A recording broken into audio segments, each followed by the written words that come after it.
Columbia for co-hosting this event and co-chairing our discussion. Also the Inter-American Development Bank, the World Bank, the Organization of American States, and all of you. I will be very brief before turning it over. Connecting the Americas 2022 was aimed at making sure that citizens, businesses, schools, hospitals, all had a reliable, sustainable supply of electricity. In some places in the Americas, that's not an issue, but in many others, it still is. It's expensive, unreliable, and in some places still unavailable. So what we want to do is pursue the goal endorsed by our leaders at the Summit of the Americas to get to the goal of universal access to electricity by 2022.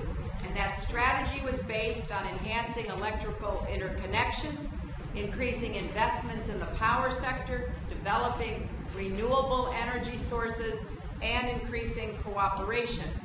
This last point, increasing cooperation, is key. It is a security issue, it's obviously a power issue, and it's a political issue. We need to build trust and partnerships among governments and the businesses of the Americas. We need to show leadership and resolve in doing this. I firmly believe that connecting the Americas is good for everybody, and it will increase the economic pie by bringing more people into reliable, affordable electric resources. It is very clear we need strong policy and regulatory frameworks. That's the only way cross-border electricity will work. We also have to raise hundreds of billions of dollars in private investment to achieve this goal.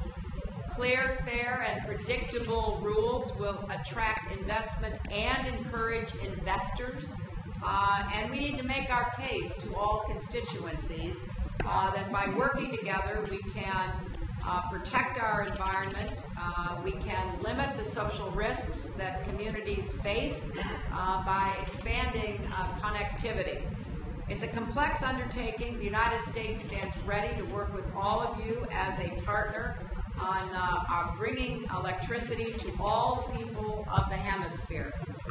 We created 4 years ago the Energy and Climate Partnership of the Americas, ECPA.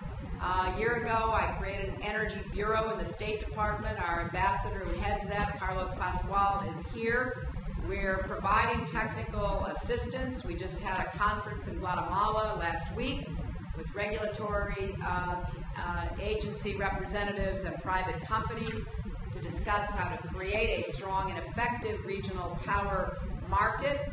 Next month, Ambassador Pascual will represent the United States at the Caribbean Renewable Energy Forum, and on the margins of CREF, we will hold our annual energy dialogue with our partners in the Caribbean, just as we've done every year. I have served as secretary.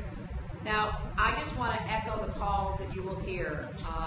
We need concrete targets, timelines, if we expect to stay on track to achieve the goal by 2020.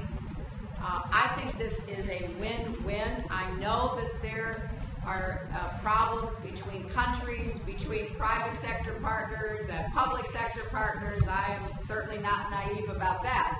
I get it. But this is a time for leadership, and it's a time to seize opportunities that will make everybody richer. And I'm all for that. And so let's make sure that we have universal access to electricity in this hemisphere.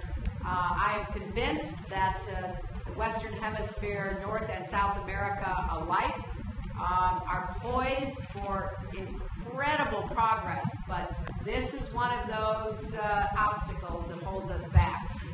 So with that, Maria and Helen, please take the floor.